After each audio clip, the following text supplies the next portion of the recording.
Coco Martin saksi sa pagpanaw ni Jacqueline Jose.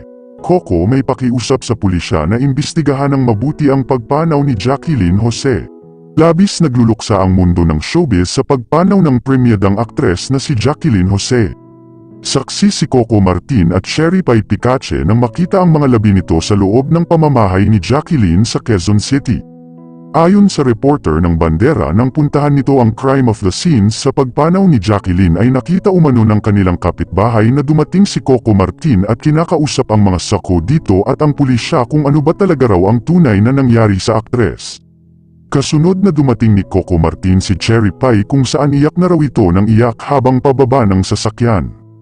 Ayon sa nakausap na source ng Bandera ay kahapon pa pumanaw ang aktres at nakita na lang umano ng iba dito na nangingitim na ang katawan nito.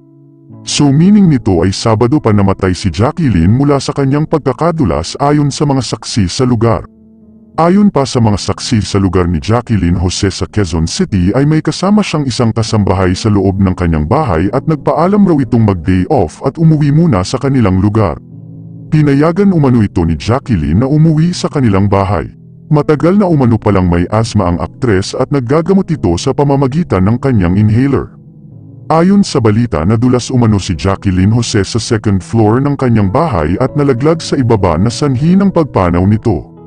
Ngunit masusi pang iniimbestigahan ang pagpanaw nito at mukhang isa sa ilalim sa paraffin test ang kanyang nag-iisang kasambahay. Nakiusap raw si Coco Martin sa pulisya na imbestigahan ng mabuti ang pagpanaw ni Jacqueline Jose. Ayon pa sa saksi sa lugar na amoy na lang raw nila na may masangsang na amoy banda sa lugar ni Jacqueline Jose.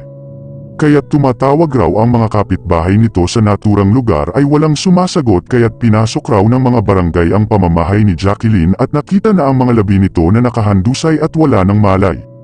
Tumawag na ng saklolo ang kalapitbahay nito at verified nga na wala ng buhay ang aktres. Kaya't dito na sunod-sunod na dumating ang kanyang mga malalapit na kaibigan at katrabaho upang tignan ang kalagayan ng aktres. Sa ngayon wala pang opisyal na pahayag ang kanyang pamilya sa pagpanaw nito. Yun lamang po, maraming salamat po sa panunood.